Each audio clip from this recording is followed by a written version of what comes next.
Alors, le temps qu'il respire un peu, qu'il a installé son micro. Donc, je vais vous présenter M. McDonald, qui, le titre de sa présentation est L'insatisfaction corporelle chez les hommes et les déterminants sociaux de la santé. M. McDonald est professeur de soins de santé primaire et directeur du Men's Health and Information Center à l'Université de Sydney de l'Ouest. Donc, il vient de loin en plus. Il a été consultant pour le gouvernement australien dans le cadre de la préparation de leur politique sur la santé des hommes. Il est le directeur d'un programme qui vient en aide aux hommes à risque de suicide et s'occupe de SHEDS en Australie, une organisation qui regroupe des hommes retraités. M. McDonald est l'auteur de 2 livres et est actuellement en train d'en rédiger un 3e qui portera sur les déterminants de la santé des hommes.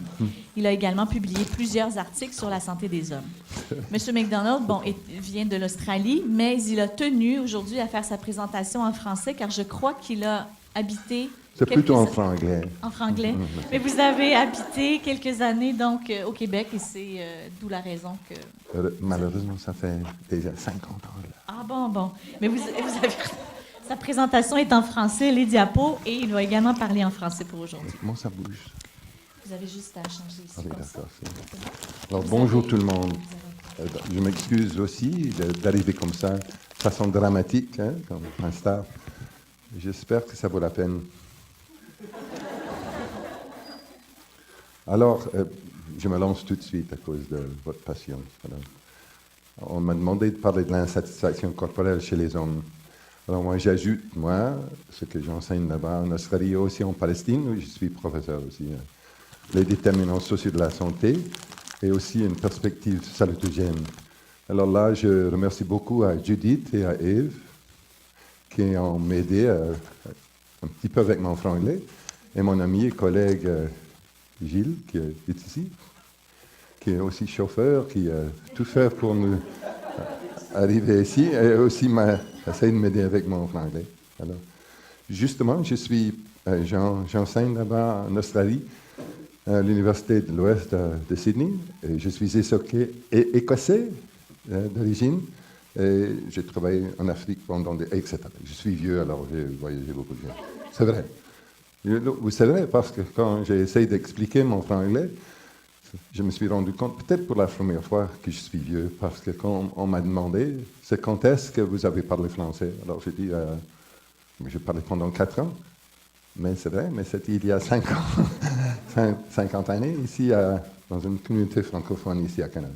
Mais c'est un petit peu pour honorer, pour donner hommage à Montréal, où j'ai travaillé aussi, quand étudiant, aussi à Québec, que j'aime beaucoup. Alors, je m'excuse pour le franglais. Alors, vous connaissez tout ça davantage que moi. Insatisfaction corporelle renvoie à un continuum allant d'un mécontentement normal touchant la majorité de la population à une grande détresse associée avec des perturbations dans la vie quotidienne. Encore une fois, il y a parmi nous ici des gens qui savent beaucoup plus que moi sur ça. Alors, chez les hommes, encore une fois, c'est un texte de chez nous, ici à Québec, gros, maigre, insuffisamment musclé, chauve. L'insatisfaction corporelle prend différentes formes. Sa genèse est multifactorielle. Je reviens à ça. Mais son résultat est toujours le même. Les hommes souffrent. Les déterminants sociaux de la santé et une perspective salutogène. Est-ce que j'ose demander, le mot salutogène, ça vous dit quelque chose? Il y en a qui peuvent montrer. Merci. 2, 3. Alors, même si rien d'autre, après ça, vous allez Google faire une recherche vous-même. Ce soir, chercher salutogène. Je vous dis que ça vaut vraiment la peine. Salutogène, le type Antonovsky qui nous a aidés à penser en ce sens. Pourquoi ici, à une conférence comme aujourd'hui, parler de ça? Parce que, et ça c'est mon avis à moi, si on suit les conférences et les recherches sur la santé des hommes partout dans le monde, il y a 2 lignes de pensée. En premier lieu, la perspective médicale. Je touche tout simplement. Dans cette perspective, on cherche des explications et des remèdes dans la biologie et dans les interventions biologiques. Mais la lignée que sur laquelle je vais insister davantage, c'est plutôt cette perspective de masculinité. Dans cette perspective, en pensant à la santé des hommes, on cherche des explications et des remèdes dans la sociologie des auteurs féministes comme Connell. Celui qui était Robert Connell, qui est maintenant Raewyn Connell, une Australienne qui vient de chez moi. Ces perspectives visent toutes deux ce qui est pathologique chez les hommes. Mais, quant à moi maintenant, je suis vieux, je peux dire ce que je veux, n'est-ce pas? Alors, quant à moi, il est temps de s'appuyer, pas sur les aspects négatifs, mais sur des aspects positifs chez les hommes. Et pour ceux d'entre nous qui sont dans le travail social, ça ne devrait être pas si difficile, parce que si je me souviens bien, il y a une idéologie, pour ainsi dire, du travail social, c'est de s'appuyer sur le positif, n'est-ce pas? Mais pourquoi on ne ferait pas ça chez les hommes aussi? Médical, je passe tout simplement parce que ça ne nous touche pas aujourd'hui beaucoup. Mais évidemment, les médecins s'en occupent davantage avec ce qui ne marche pas, les pathologies biologiques chez les hommes. Maintenant, un instant, si vous voulez. On a fait Ruth ce matin. Selon cette deuxième perspective, ce que j'appelle ici la perspective masculinité, les pratiques sociales, je cite, responsables de la santé des hommes sont souvent des indicateurs de masculinité et des instruments dont ceux-ci se servent pour des négociations de pouvoir et de statut. Ça, c'est Courtney, un savant américain qui est très bien connu dans le monde de la santé des hommes, parmi Kimmel et Connell elle-même. Alors, un mot sur Prof. Connell, avec qui, il faut dire que j'ai beaucoup de respect.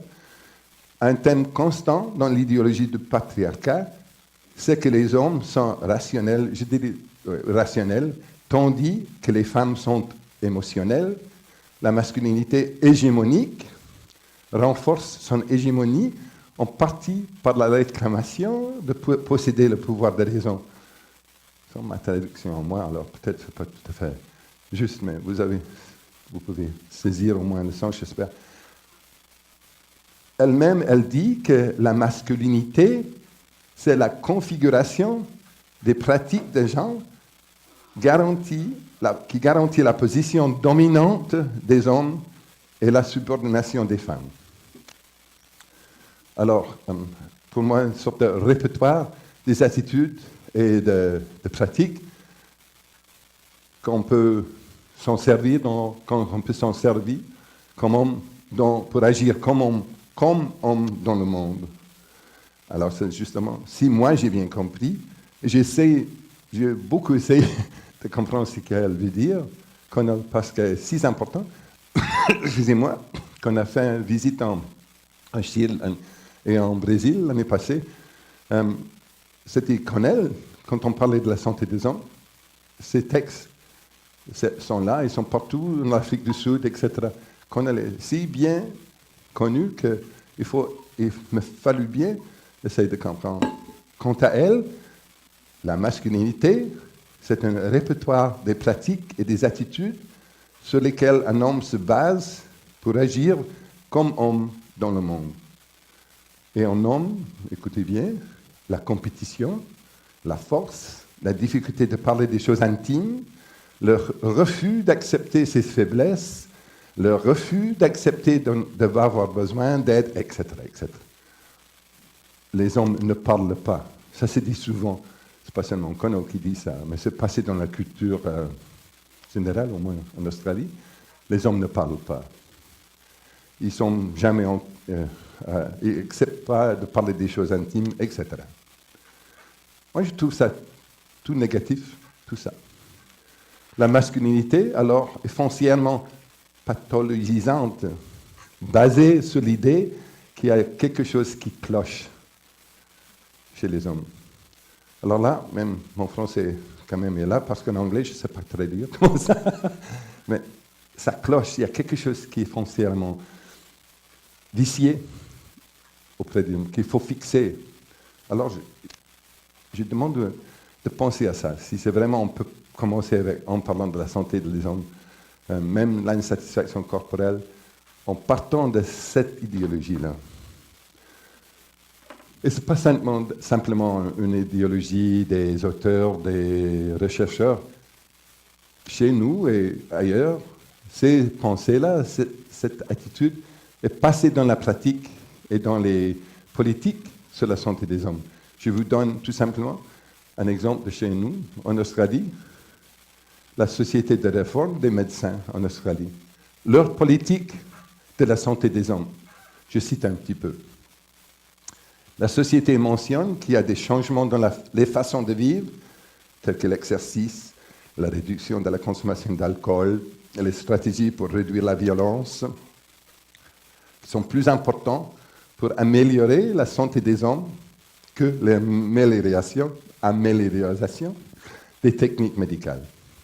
Et la société encourage le développement des services pour ceux qui sont victimes de la violence. Le mot violence, c'est le mot qui revient le plus souvent dans leur politique de santé sur les hommes. Alors, je vous demande de questionner un petit peu ça. Est-ce que je nie la violence? Jamais. Est-ce que je suis pour la violence contre les femmes? Jamais, jamais, jamais. Mais commencer nos pensées et nos actions et nos pratiques et nos recherches de ce point de vue, au moins je vous demande de questionner cette approche. Il y a du vrai dans cette perspective de masculinité, entre guillemets. Pourtant, nous devons, quant à moi, avoir une petite réserve.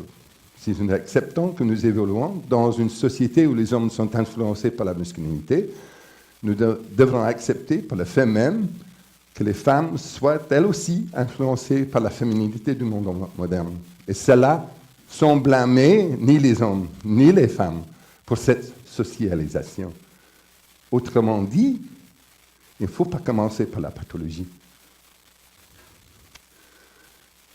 comme point de départ. La masculinité ne peut pas être le point de départ, ni le concept de base pour s'adresser à la santé des hommes, y compris la question de l'insatisfaction corporelle. Il faut trouver une autre façon d'envisager la santé des hommes et de s'engager avec eux. Alors je propose comme point de départ basé sur les déterminants sociaux de la santé et une perspective salutogène. Salutogène, je vais revenir. Ça a l'air bête, mais ce n'est pas si bête que ça. C'est assez simple comme idée. Tout le monde sait ce que c'est la pathologie, pathogénèse. Alors, je demande souvent aux médecins, si on connaît très bien pathologie et pathogénèse, on s'intéresse, c'est très important. Mais vous dites que vous travaillez dans la santé, alors qu'est-ce que c'est l'inverse de pathologie et de pathogénèse? Alors, on devrait avoir des mots. Alors lui, Antonovsky a dit, oui, il faut en avoir. Pour changer nos pensées, il faut avoir des mots. Alors lui, Antonovsky, parle de salutogénèse. Pas pathogénèse, mais l'inverse, c'est pas si compliqué comme idée, non? Les déterminants d'abord, les déterminants de la santé, sociaux de la santé. Cette autre perspective de la santé des hommes est, selon certains, à la fois plus rationnelle, je dirais scientifique, parce que c'est basé davantage sur les données probantes, beaucoup plus que la perspective masculinité, qui n'est pas fondée tellement sur des données probantes. Les recherches de Conner-Exeter sont, quant à moi, très limitées. Et à la fois plus compatissant et moins blâmant envers les hommes. Il faut que j'admette que le travail que je fais en Australie et ailleurs auprès des hommes, ce que je cherche, c'est de changer un petit peu la culture pour être un petit peu plus scientifique, comme j'ai dit, basé sur les données probantes et compatissant. Pourquoi pas?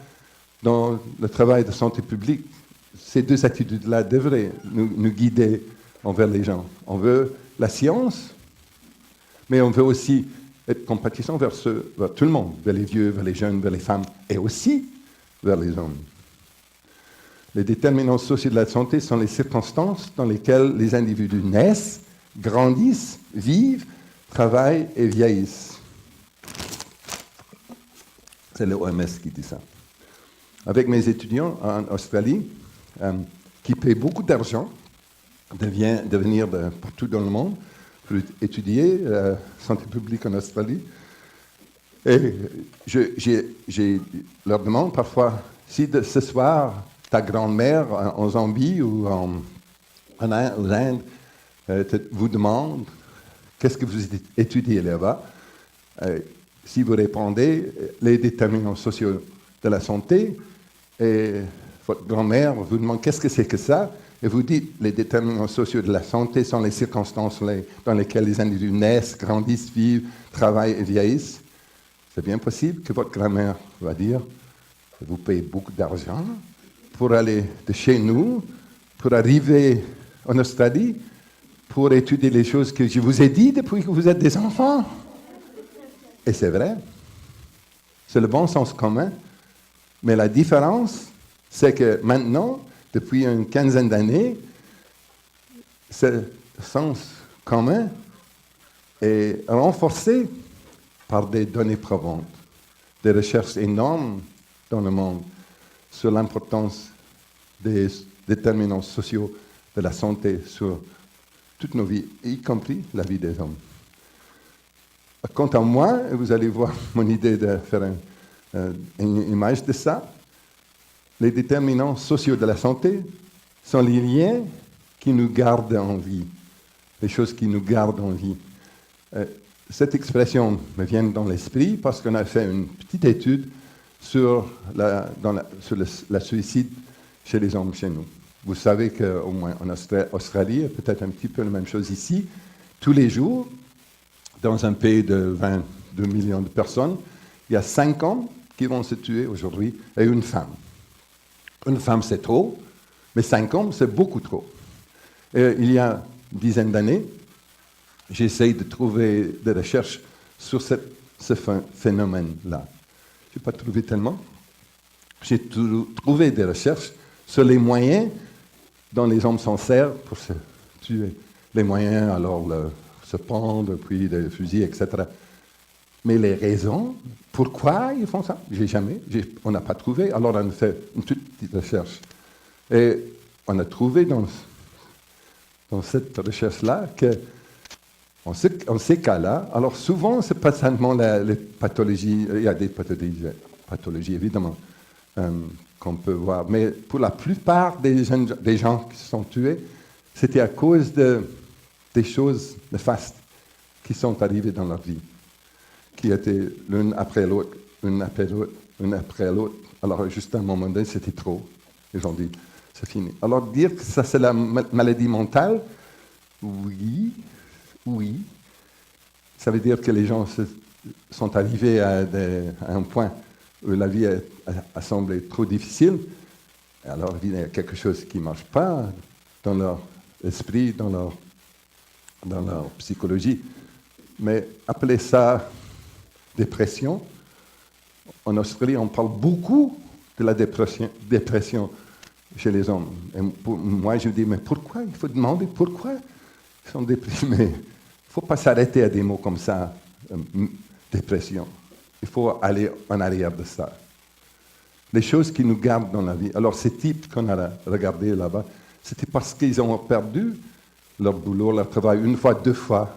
Ils ont perdu leur mariage, leur rapport avec leur conjoint, etc. C'est des choses qui vont comme ça. Et si on trouve qu'ils ont été abusés dans leur enfance, alors cette accumulation des choses affreuses dans leur vie, c'est ça qu'il faut regarder. Si on veut vraiment venir en aide à ces gens-là. Alors, les choses qui nous gardent dans la vie, et si elles n'ont pas là, la vie devient beaucoup plus difficile. Alors, tout ça, c'est très connu si vous connaissez la littérature sur les déterminants sociaux de la santé. Excusez-moi. Des choses comme le soutien social, l'inclusion sociale, le travail. Le travail, par exemple, peut avoir une influence soit pathogène, en diminuant le sens de soi. Si on va au boulot, au bureau, et on ne nous apprécie pas, si on ne nous aime pas, on trouve ça difficile tous les jours, c'est bon pour la santé. Au contraire, si on va au bureau et puis on nous apprécie, on dit très bien, tu peux changer ça, John, mais quand même, ce que tu fais, c'est pas mal. Ouais. Ça crée la santé. La santé, c'est l'interaction de l'être humain avec son environnement, soit pathogène, soit salutogène. Alors, le travail peut être salutogène en s'appuyant sur ses forces. Alors, je m'excuse pour ce diagramme. Si on avait davantage de temps, je pourrais expliquer ça. Je tourne ça quand j'ai le temps, quand je suis dans des cours ou en Australie ou en Palestine. Mais en Palestine, je fais un peu de chirurgie. Je change un petit peu le bonhomme pour ne pas choquer trop mes collègues. Alors, finalement, les choses là-dedans sont vraiment ce que l'OMS appelle déterminants sociaux de la santé. L'histoire personnelle, les rapports qu'on a avec nos amis, nos familles, etc. Et tout ça, beaucoup de ça vient à ce que j'ai écrit alors, d'être apprécié et apprécier quelque chose. Ces deux choses-là, c'est la raison que j'aime les deux bras. On donne et on reçoit. Ces deux choses-là, ces deux phénomènes nous donnent soit de la santé, soit de la maladie. Alors, déterminant, vous saisissez un petit peu, si on est évalué, si on est apprécié, ça construit, ça bâtit la santé dans nous. Si on ne l'est pas, c'est le contraire qui arrive. Alors, pour moi, il y a une leçon à tirer. Je vous demande, sincèrement, c'est vraiment, je pense sincèrement à ça. Je sais que je m'exprime mal, je sais que j'ai une façon simpliste aussi, peut-être de voir les choses, mais quand même, comme je dis, à mon âge, je peux dire ce que vraiment je pense. Je pense qu'il faut m'écouter. Moi, je pense que c'est le temps de mettre fin à la tendance de blâmer les hommes pour la santé, à cause de leur masculinité. Est-ce qu'on n'a jamais osé blâmer les femmes pour leur maladie, pour leur manque de santé, à cause de leur fémininité? Je perdrais mon boulot, mon travail, si je dirais ça en Australie. D'ailleurs, je ne le dirais pas, je ne le pense pas. Mais c'est juste pour vous choquer, pour vous dire comment on est très habitué maintenant à blâmer ou directement ou indirectement la masculinité, les hommes pour leur santé, leur mauvaise santé, à cause de leur masculinité. À noter, plusieurs déterminants concernant la question de la valorisation, le soutien social, l'inclusion sociale et le travail, concernant la santé, ont tous un lien avec le fait d'être, comme je viens de dire, apprécié. C'est banal de dire ça, n'est-ce pas? Nous sommes des êtres sociaux. La façon dont les autres, alors on arrive un petit peu au sujet d'aujourd'hui, la façon dont les autres nous regardent peut parfois avoir un impact énorme sur notre santé, soit pour le bien, soit pour le mal. L'étude des déterminants sociaux de la santé se nomme l'épidémiologie sociale. Et par exemple, en Palestine, je suis très fier que j'ai travaillé pendant 20 ans avec nos collègues en Palestine, une université qui s'appelle Birzeit. Si on étudie la santé publique là-bas, il faut faire ce qu'on appelle l'épidémiologie classique, évidemment. L'étendue de la maladie dans les pays, etc., dans les communautés. Mais dès le début, il y a 20 ans, on a commencé à étudier aussi ce qu'on appelle l'épidémiologie sociale. Ça veut dire, pour aller en arrière des maladies, les signes de maladie, les symptômes, pour chercher les causes. Alors, justement, sa façon de regarder les déterminants sociaux de la santé. L'épidémiologie sociale cherche la cause des causes. Pas simplement en lien des maladies, qu'est-ce que la cause de la maladie, mais aussi qu'est-ce que la cause, qu'est-ce qu'il y a pour créer, pour aider à la santé. Ça, c'est rare, je vous dis, c'est rare d'avoir cette façon de penser. Alors, salutogénèse. Alors, qui a déjà ici rencontré ce mot-là, salutogenèse. Alors, parce que vous croyez dans la participation, peut-être vous avez aimé, peut-être vous pouvez nous dire qu'est-ce que c'est. Ça me donne une chance de prendre haleine. Et de parler franglais.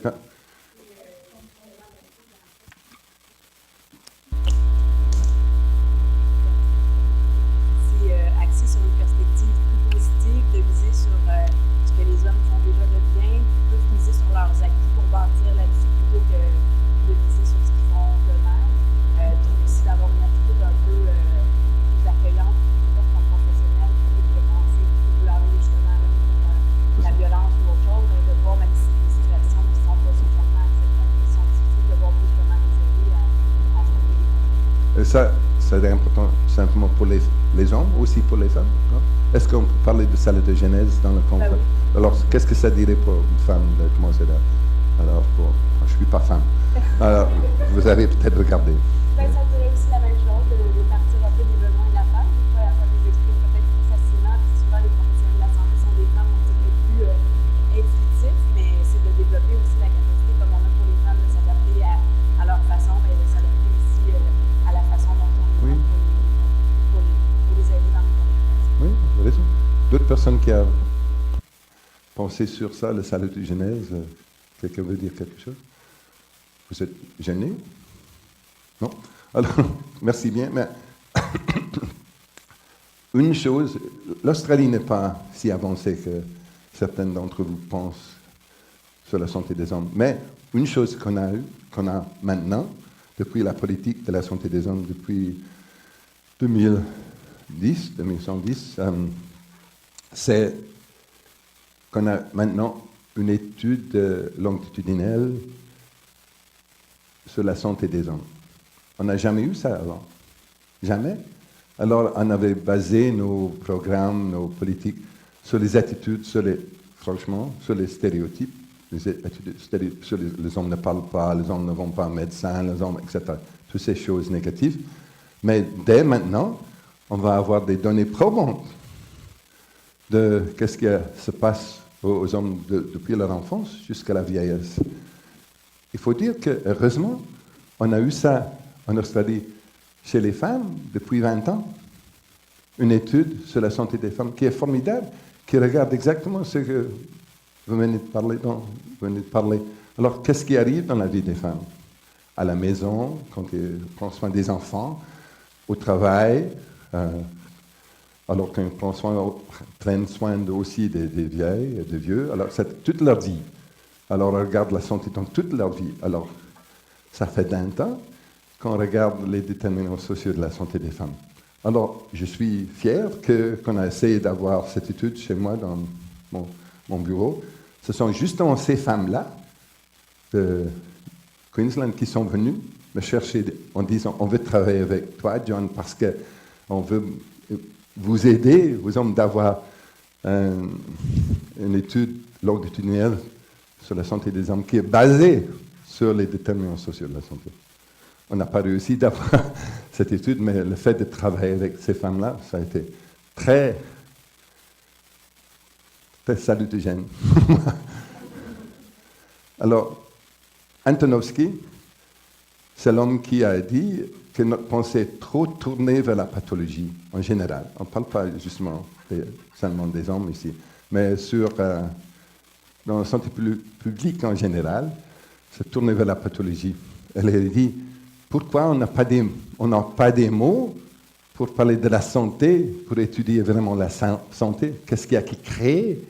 Qu'est-ce qu'il y a la genèse de la santé, pas seulement la genèse de la maladie? Alors c'est lui qui a créé le mot salutogenèse, salutogenesis et salutogène. Et justement, souvent le travail des hommes, quant à moi, est mené par des idéologies pathologisantes, soit médicales, soit associées à la masculinité, et pourquoi pas adopter alors, comme je viens de dire, une perspective plus positive salutogène. Antonovsky, il faut comprendre un petit peu son contexte. C'est un homme juif israélien qui a été préoccupé avec la résilience de certaines personnes dans les camps nazis, des gens qui sont sortis de situations vraiment affreuses.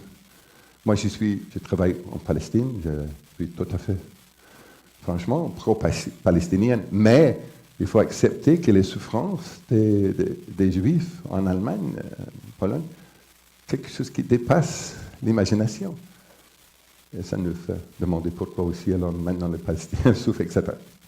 En laissant ça à côté, Antonovsky a été vraiment toute sa vie préoccupé par le fait qu'il y a des hommes et des femmes qui sont sortis de ces camps, ces situations affreuses, mais qui étaient quand même des hommes, des femmes sains, saines, même radieuses. Alors, ils ont gardé une humanité généreuse malgré les situations traumatisantes comme ça. Alors, environnement affreux, mais santé, ils sont vraiment des santé. Alors, évidemment, ils ont souffert nourriture, etc. Mais leur esprit, l'être humain était plus sain après qu'ils ont traversé ça. Alors, il a dit, il faut qu'il y ait quelque chose dans l'être humain qui est capable de faire de la santé, même dans les situations affreuses comme ça. Alors il a dit, on va appeler ça salutogenèse. Alors, qu'en est-il de l'insatisfaction corporelle chez les hommes? Alors j'ai déjà cité, gros, maigre, insuffisamment musclé, chauve, insatisfaction corporelle prend différentes formes. Sa genèse est multifactorielle, mais son résultat, comme j'ai dit, est toujours le même, les gens souffrent. Et caractéristique, vous connaissez davantage que moi, le fait que passez pas, ça vient ici, Québec, régime excessif, rituel alimentaire, préoccupation en lien avec le développement des muscles, soulever les poids, exercice de musculation, etc. Vous connaissez tout ça. Exercice compulsif, accent mis sur certaines parties du corps, par exemple les fesses, les cuisses, l'abdomen, etc. C'est vraiment une chose de sérieux. On avait pensé, vous savez, que c'était surtout chez les femmes, mais ce n'est pas. On dit, par exemple, 15 de l'incident de insatisfaction corporelle, c'est chez les hommes. Alors, dans la perspective de déterminants sociaux de la santé et salutogenèse, quelle est la cause des causes? Je n'ai pas la réponse. Je pense des ébauches de façon d'essayer de parler, de penser. Évidemment, peut-être, nous avons été toujours préoccupés par notre image. Tout le monde a toujours souhaité être valorisé. Évidemment. Ça, c'est normal, c'est l'état humain. On veut qu'on nous aime. Si on n'est pas aimé, si l'enfant, le bébé n'est pas aimé, il va souffrir dans toute sa vie. Et plus tard, dernièrement, j'ai essayé d'avoir un personal trainer. Alors, il m'a dit, mais c'est évidemment, vous faites ça à cause d'esthétique. C'est à cause... Je dis, pourquoi pas?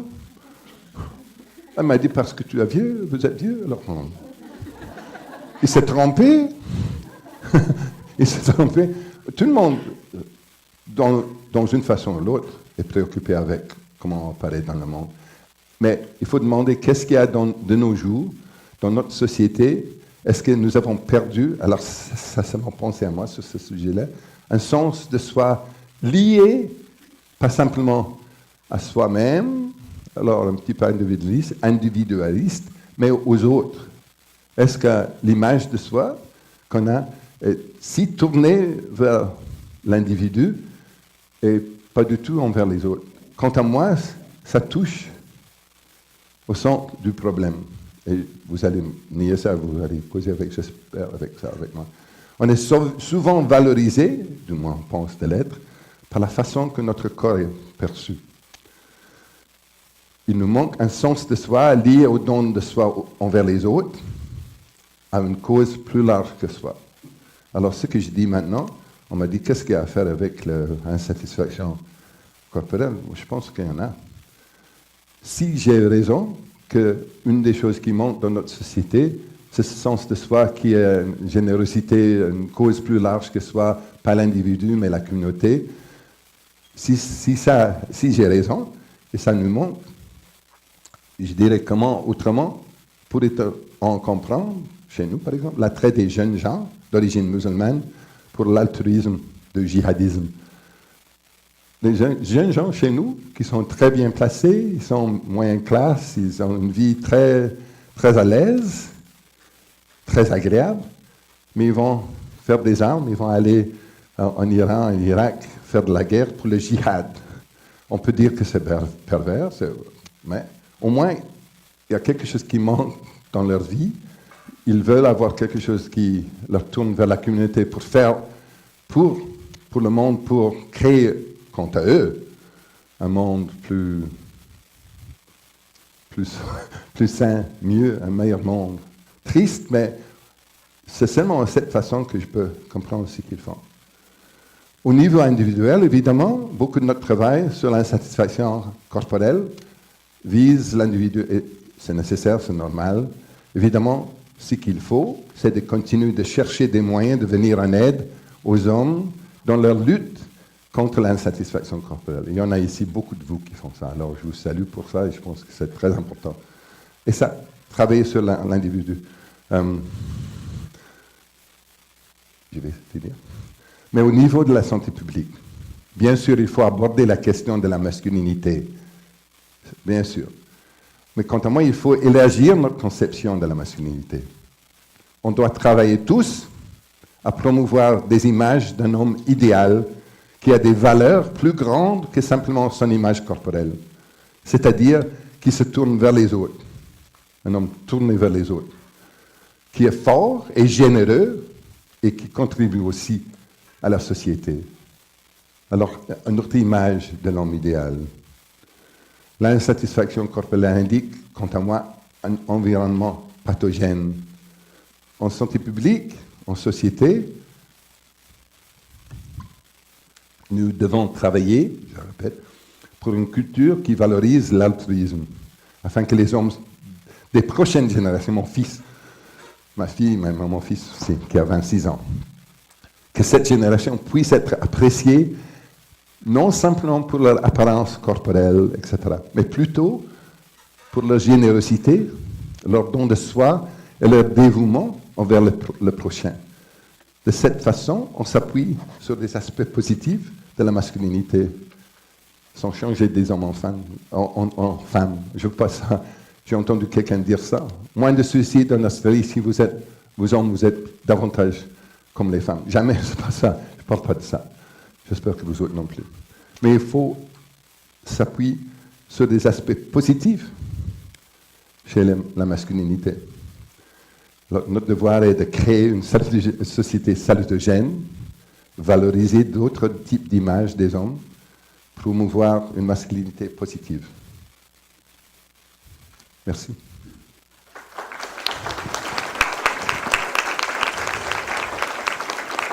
Il y a des questions? Merci. Non, je vous remercie de votre patience. Est-ce qu'on a des questions, Bernard? Pas de questions dans les sites de visio. Ou des commentaires aussi. À Montréal, est-ce qu'on a des questions? Vous pouvez lever la main, peser sur votre petit micro, vous nommer. Bien, peut-être qu'en attendant que vos questions jaillissent, j'en aurais une pour vous. Oui, d'accord, merci. Dans un contexte justement de troubles alimentaires et d'insatisfaction corporelle, est-ce que vous pensez qu'un changement des normes sociales est nécessaire pour tendre vers un environnement plus salutogène? Qu'est-ce que vous voulez dire par les normes sociales, là? Expliquez-moi un petit peu davantage. Les normes sociales, c'est plus ce qui est accepté comme étant normal dans une société. Je pense aussi. Et je sais que c'est facile à dire ça, et très difficile à arriver à ça. Mais justement, je pense que dans la santé publique, il faut être dans le business de créer un environnement où les normes sociales se changent. Pas pour changer les hommes, enfin. Non. Et pas pour nier qu'il y a chez les hommes de la violence, etc.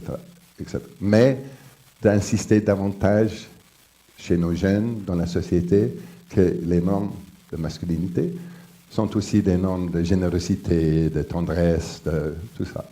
Donc, c'est au niveau de l'éducation, beaucoup? Éducation, oui, mais éducation populaire autant que l'éducation scolaire. Oui. Par exemple, en Australie, maintenant, ça fait 20 ans que je suis là-bas. Quand je suis arrivé, un ministre de santé m'a dit, vous savez que les hommes, ils prennent des risques. Alors, cette idéologie, je dis, c'est vrai. Et donne-moi un discours sur la santé des hommes qui insiste sur la risque. La risque. Alors, je dis oui. Alors, j'ai commencé en disant que chez nous, il y a beaucoup de feux. Les feux, là, partout. Là, j'habite auprès de Sydney, entouré par des feux. Vraiment, chaque année. Maintenant, peut-être maintenant. Et l'année passée, j'étais avec ma fille dans la maison. Il y avait 9 maisons dans la rue qui étaient brûlées, totalement dévastées par le feu. Et c'est qui est venu, qui sont venus pour nous sauver? Des hommes stupides, des volontaires, qui ont pris des risques volontairement pour nous sauver la maison au moins. Alors j'ai dit au ministère, commencez avec le positif, les risques qu'ils prennent, même si je ne le ferai pas, je n'ai pas le courage. Alors, mais insistez sur la valeur de ça. Et après, vous pouvez parler des risques qui nuisent à leur santé. Vous me regardez ici. Il n'y a pas des votes en ça, John. Je ne veux pas parler comme ça. Je veux être élu. Alors, je veux dire que, point de vue politique, point de vue d'éducation communautaire, oui, il faut justement insister sur le positif. Alors, c'est les normes, comment vous avez dit ça, les normes sociaux. Il faut essayer de les changer. C'est pas facile. Et est-ce que chez vous, au niveau politique, justement, vous pensez que c'est peut-être plus avancé à ce niveau-là qu'ici? Non. Non. Il ne faut pas penser ça. Okay. Non. J'ai beaucoup travaillé en Australie sur la politique de santé des hommes et j'en suis fier. On l'a depuis 2010. Et ce sont des mots. Ce sont des mots. C'est bien écrit. Moi, j'ai écrit une partie de ça. Mais il n'y a pas de l'argent là-dedans. Il n'y a pas de l'argent. On a eu la chance, ma femme Muriel et moi, d'aller au Brésil dernièrement. Eux aussi, ils ont une politique de la santé des hommes. Mais c'est inscrit dans le gouvernement. Il y a de fric là-dedans. Alors, partout en Italie, c'est pas parfait. Il y a des projets, puis il y a un type qui est responsable. On arrive dans un village, et il y a une femme qui est responsable, qui fait beaucoup de choses, mais elle dit aujourd'hui, on va avoir la réunion des hommes, on va les faire entrer par une moyen ou l'autre, mais on va insister. Et c'était normal. Ils ont normalisé la façon le fait qu'il faut faire venir les hommes. Mais il y a du fric là-dedans. Alors en Australie, on ne l'a pas. Alors, une chose que j'aime à la folie, trop peut-être j'exagère, mais quand j'ai vu ça la première fois, j'ai dit, oh, de grâce, si on pourrait avoir ça en Australie. L'oxygène, les maisons à oxygène, il y en a qui connaissent les maisons oxygène? Des bars à oxygène, oui. Hein? Des bars à oxygène. Oui. C'est pas ça, non? C'est quoi? Non, je parle d'oxygène. Oh, on m'a amené à une maison, un bâtiment, qui est surtout les femmes qui ont encouragé cette idée-là, pour les hommes qui se sont séparés, alors de leurs enfants, alors lien avec des enfants, c'est un des soutiens sociaux, c'est un déterminant social de la santé, mais alors ces maisons-là ont été créées pour permettre aux hommes de passer la fin de semaine avec leurs enfants, même s'ils sont séparés. Vous ne connaissez pas ça? En Australie, je parle de comment vous êtes avancé ici à Québec, plus que nous, parce que ça ne peut pas exister en Australie. Cette idée que les femmes se rendent compte que séparation, peut-être c'est nécessaire, protéger les femmes, c'est certainement nécessaire, mais permettre aux hommes à contacter leurs enfants dans une façon contrôlée, chose fantastique. Alors, je trouve que au terrain, il y a des choses, et des recherches, comme mon collègue Gilles et d'autres, ici, d'autres, comme Philippe, etc. Vous y mettez de l'effort pour essayer de comprendre et de faire des choses dans la santé. Beaucoup plus que chez nous. Beaucoup plus. Mais vous n'avez pas encore une politique. Et si jamais vous auriez une politique de santé des hommes de grâce, il y a de l'argent attaché à ça. Et parce que les mots seuls sont des mots. Des questions? Oui. Ah, OK. Bonjour, merci Monsieur McDonald pour cette excellente présentation. Je m'appelle Marc Lafrance, je suis sociologue de la masculinité à l'Université Concordia. Est-ce que vous m'entendez? Oui, oui, Oui, ok, c'est bon, parfait. je vous ne vois pas, mais je vous entends. Ah, ok. Voilà. Oui, je peux. Non, c'est ma faute.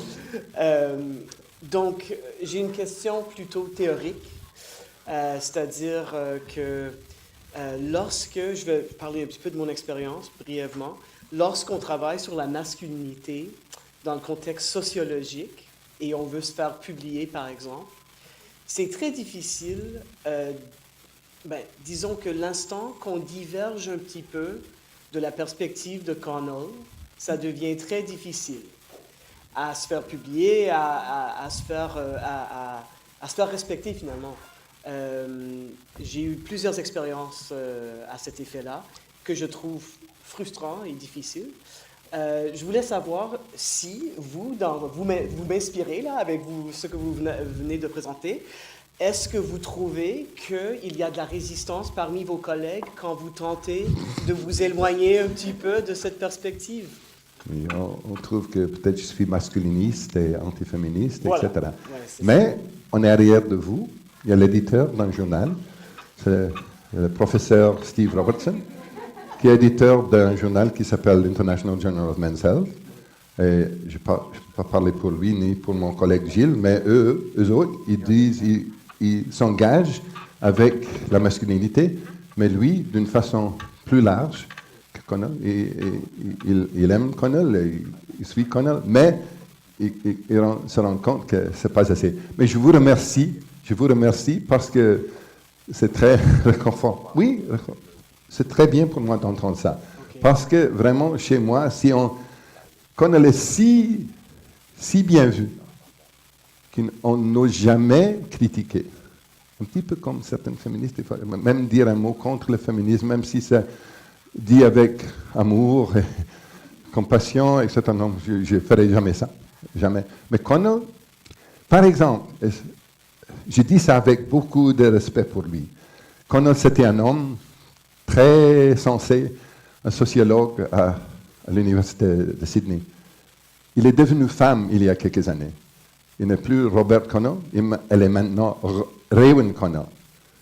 Est-ce que ce changement-là a quelque chose à faire avec sa pensée, etc.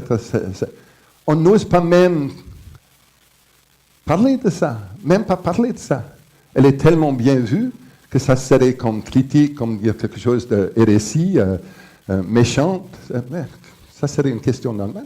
Si quelqu'un qui était homme, qui a écrit tellement sur la masculinité, qui est devenu maintenant femme, est-ce qu'il y a quelque chose dans ce voyage-là qui porte sur sa pensée? Il faut dire que maintenant, elle ne parle plus comme elle parlait avant. Moi, je la trouve beaucoup plus compatissante comme femme qu'elle était comme... Vraiment. Pas dans ses écrits, parce qu'elle écrit jamais plus sur la masculinité, mais sur sa façon quand le média lui parle de la violence auprès des jeunes chez nous. Je l'ai vu ça. Ils sont venus dire, alors, professeur Connell, cette violence qu'on voit en Sydney samedi soir, qu'est-ce que vous en pensez? Il y a des gens qui meurent. Elle de répondre. Mais il faut voir le contexte de la vie de ces jeunes-là. Souvent, ils viennent d'un système très, très pauvre. Il ne faut pas excuser leur violence, mais quand ils viennent le soir pour leur musée, il faut se rendre compte d'où ils viennent. Alors, ça change, mais point de vue académique, les académiciens, les savants, mais il faut parler à Steve Robertson, parce que lui, il est éditeur d'un journal qui est plus large, qui a une vision plus large que ça. J'ai parlé tôt, non? Est-ce qu'on a le temps pour quelques questions? Encore, oui, Amélie. Alors, bonjour, merci beaucoup pour votre présentation et vos mots d'humanité. C'est très doux à entendre. Moi, j'avais une question. Est-ce que c'est pas un piège que de poursuivre dans la masculinité et la féminité plutôt que de reconnaître l'individualité? Oui. Parce que moi, je pense à tous nos jeunes étudiants. Moi, je travaille à l'université. Puis il y en a beaucoup qui sont justement dans des situations, des crises identitaires de genre. Mais c'est parce que la société, on les force quelque part à être masculins ou féminins. Mais ils sont déjà quelque chose. Mais ils n'ont pas une place. Parce que peut-être que dans nos politiques féminines, masculines, il n'y a pas d'espace. C'est une question. Non, ce n'est pas une question. Merci. Il y a beaucoup de gens, d'hommes et de femmes sur le terrain qui parlent comme vous. Moi aussi, j'espère d'arriver à un monde où on parle d'humanité et pas de masculinité et féminité. Il faut accepter qu'il y a des différences et des difficultés, mais justement, ça serait mieux si les intellectuels peuvent vous suivre dans ce sens. Mais il faut accepter que dans notre vie actuelle, le mot masculinité, ce n'est pas un mot neutre. Hein? C'est chargé de sens, pour des bonnes raisons. La violence, c'est une chose affreuse, il faut s'adresser à ça. Mais ça a mené beaucoup de discours et de programmes sur les hommes. Et je trouve ça triste. J'aimerais bien arriver à un monde où on dit oui, c'est une réalité. Même la violence des femmes. Oui, les femmes peuvent être aussi. Peut-être vous avez remarqué quelque part ailleurs hein, que c'est possible pour les femmes. Pas autant de la même façon que les hommes, non. Mais la violence, ça fait partie malheureusement de la vie. Mais justement, j'espère que petit à petit, avec même nos petits efforts en Australie, ce dont je viens de parler, notre politique, etc., on va arriver davantage à un monde où on peut être justement voir les hommes et les femmes comme des êtres humains. Et ces idées, ce fardeau des pensées sur masculinité ou féminité, vient nuire à nos travaux, nos actions auprès des personnes. Vous avez raison, allez-vous-en. En avance, s'il vous plaît. Moi, je suis vieux, vous n'êtes pas, alors... On va terminer ici. Merci beaucoup encore. Non, c'est moi qui vous McDonald. remercie.